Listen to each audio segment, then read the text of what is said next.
You ask Tiger to solve. This deals with linear equations with one unknown. The final result is v equals -7. Let's solve it step by step. Simplify the expression.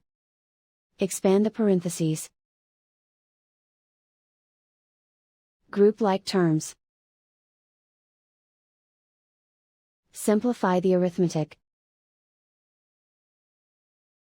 Group all v terms on the left side of the equation. Add 2v to both sides. Group like terms. Simplify the arithmetic.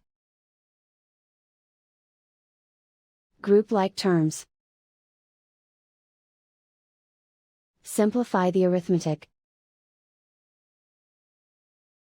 Group all constants on the right side of the equation. Add 12 to both sides. Simplify the arithmetic.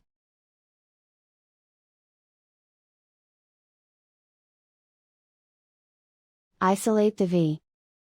Divide both sides by -9. Cancel out the negatives. Simplify the fraction.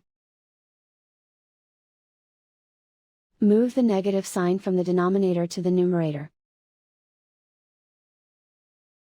Find the greatest common factor of the numerator and denominator. Factor out and cancel the greatest common factor. And so the final result is v equals -7.